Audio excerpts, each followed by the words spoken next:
We're here today with Sarah Ockwell-Smith, who has just written Toddler Calm. First and foremost, Sarah is a mother of 4. She has a background in psychology and she has experience in clinical research. She's a parenting author and she's the founder of Baby Calm and Toddler Calm Limited. Hi Sarah, thanks for coming in today. Thanks for having me, Karen. There are so many books out there, Sarah, and just parents are spoilt for choice on toddlers. What makes your book different? So for me, Toddler Calm is the book that I wanted to read as a mother.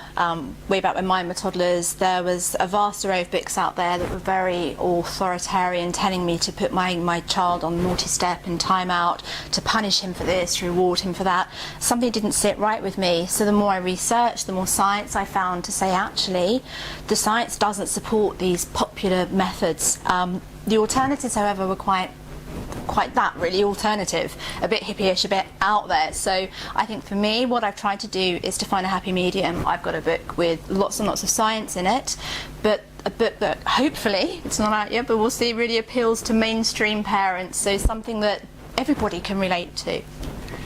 That is the thing that I really like about your book. It is rooted in science and biology of the toddler. Could you tell parents a little bit about that so we understand more? Yeah, I think part of the problem with mainstream toddler parenting, so the experts that most people know, I think they don't take any account of the fact that toddlers aren't mini adults. Toddlers are different to us in so many levels, not just stature. So biological differences with sleep, with eating, but also really importantly psychological, neurological differences. Their brains are different, and that's the most vital thing that I think these experts miss. The toddler's neocortex, the new part of the brain that's responsible for rational, critical, analytical thought, the part that helps them to understand how to share, the part that helps them to regulate their emotions and not tantrum, the part that helps them to self-soothe or self-settle, those buzzwords, that's just not connected. The behaviours we expect of toddlers, it's just something that just doesn't work with what's happening in their brain. So maybe parents are just expecting too much of their toddlers. I think, yeah, in many cases we are. Which is crazy, you know, through no fault of the parents. You know, just like me, I believed what the experts told me. Why would we think to question what they say? They're the experts.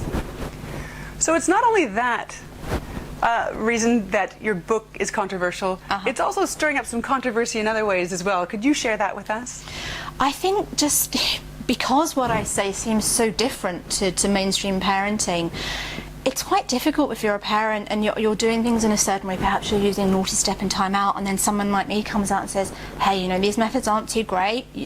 There are better ways of doing things. So I think it's hard as a parent to think, maybe I should look at another way. But then I think lots of parents who email me and come to classes say, we've tried all that and it doesn't work. What else is there? So yes, controversial, but I think many parents are looking for a different way.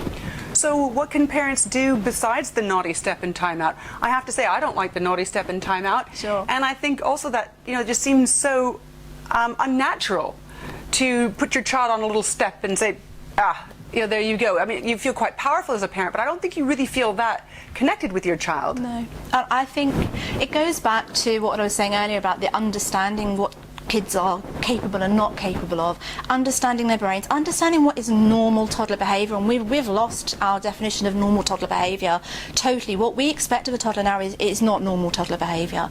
So when you understand it's normal for them to tantrum, it's normal for them to not share, it's normal for them to not sleep through the night, it's normal for them to eat fussily.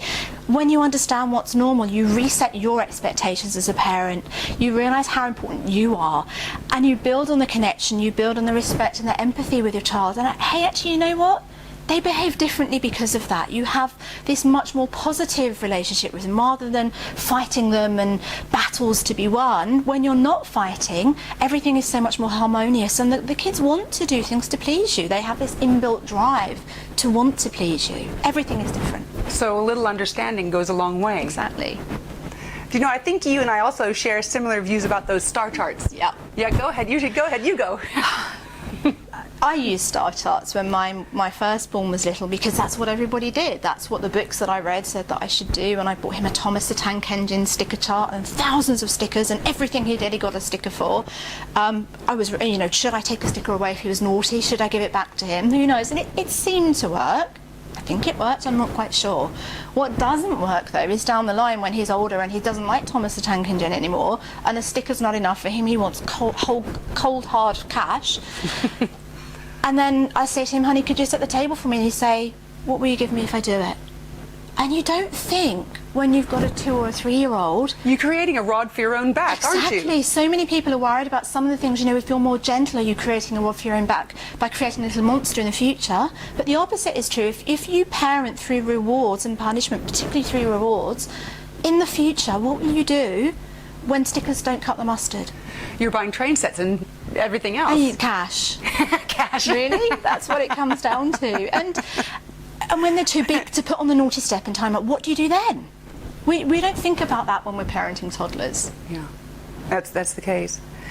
So tell me something. What do you do then instead? What shall a parent do?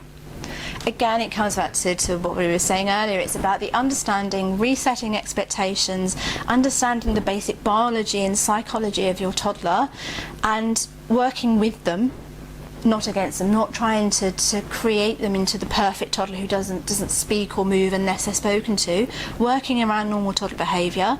Perhaps you might want to avoid certain situations, perhaps you might want to avoid taking your toddler to the supermarket if that's where they always have a tantrum.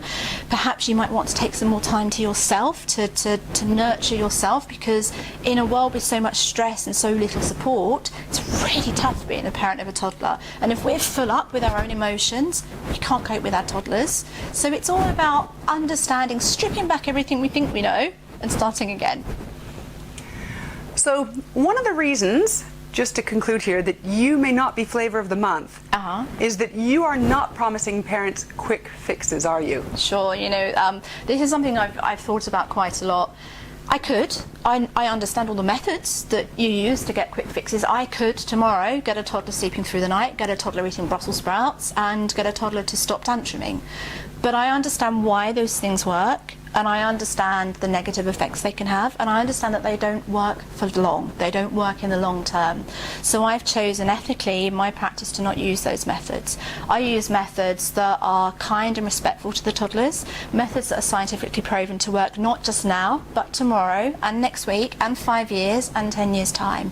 Methods that really set the parents up to be their own experts, that give them the tools to be able to cope with a toddler and their tween and their teenager as well.